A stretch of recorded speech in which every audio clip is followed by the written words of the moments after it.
الحمدللہ رب العالمین والصلاة والسلام علی سید الانبیاء والمرسلین اما بعد فاعوذ باللہ من الشیطان الرجیم بسم اللہ الرحمن الرحیم پڑھیے الصلاة والسلام علیک یا رسول اللہ وعلی آلک واصحابک یا حبیب اللہ۔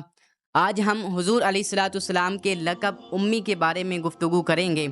حضرت علامہ راغب اصفہانی رحمۃ اللہ علیہ فرماتے ہیں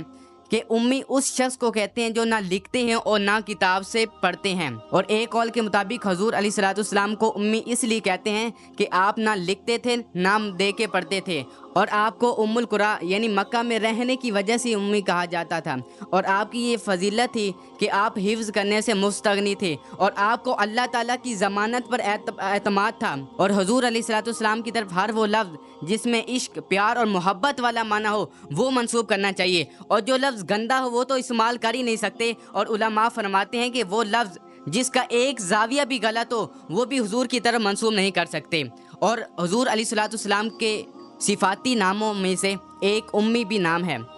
امی حضور علیہ الصلوۃ والسلام کے صفاتی ناموں میں سے ایک نام ہے، اور کچھ لوگ ان پڑھ اور جاہل لوگ اس کا ان پڑھ ترجمہ کرتے ہیں، اور لغوی اعتبار سے بھی اس کا یہ معنی نہیں بنتا، تو لغوی اعتبار سے اس کا معنی یعنی جڑ کو کہتے ہیں، ابتدا، مرکز و محور کو کہتے ہیں۔ جیسے سورۃ فاتحہ، یہ قرآن پاک کی ابتدا میں یہ سورت لائی گئی ہے، اور سورۃ فاتحہ کو بھی ام القرآن کہا جاتا ہے، اس لیے کہ یہ سورت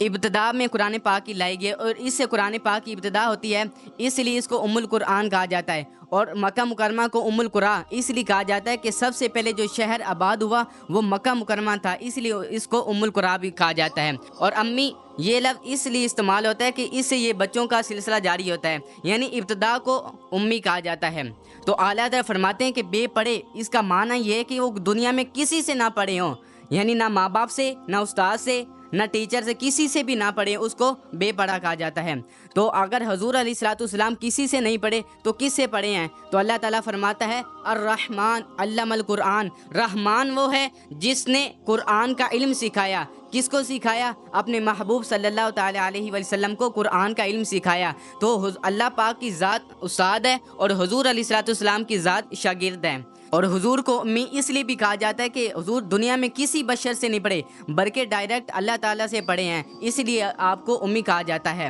عمدۃ القاری میں جو کہ بخاری شریف کی شرح ہے، انہوں نے یہ ثابت کیا کہ حضور علیہ الصلوۃ والسلام نے لکھا ہے، اور علامہ بدر الدین عینی رحمۃ اللہ علیہ نے یہ ثابت کیا کہ حضور علیہ الصلوۃ والسلام نے محمد بن عبداللہ لکھا ہے۔ تو اللہ تعالیٰ نے اپنے حبیب صلی اللہ تعالیٰ علیہ وسلم کو جو لکھنا اور پڑھنا سکھایا تھا وہ قرآن پاک سے ثابت ہے، وَنُيَسِّرُكَ فَلَا تَنْسَى، اور ہم آپ کو ان قریب سکھائیں گے اور آپ نہ بھولیں گے۔ اور اللہ تعالیٰ نے فرمایا کہ اے محبوب آپ پہلے نہ لکھنا جانتے تھے نہ پڑھنا جانتے تھے، اور ہم نے آپ کو پڑھنا سکھایا، یوں اس لیے کہ جو اہل کتاب تھے وہ شک کریں گے، اس لیے کہ جو عیسائی اور یہودی تھے ان کی کتابوں میں یہ لکھا تھا کہ جو آخری زمانے میں نبی آئیں گے وہ لکھنا اور پڑھنا نہیں جانتے ہوں گے۔ اگر حضور علیہ الصلوۃ والسلام لکھتے اور پڑھتے تو انہوں نے یہ اعتراض کرنا تھا کہ ہماری کتابوں میں تو یہ لکھا کہ حضور علیہ الصلوۃ والسلام جو کہ آخری زمانے میں نبی آئیں گے وہ تو لکھنا اور پڑھنا نہیں جانیں گے، تو یہ حضور تو لکھتے بھی ہیں اور پڑھتے بھی ہیں اور یہ نبی کیسے ہیں؟ تو اللہ تعالیٰ نے ان کے اعتراض کا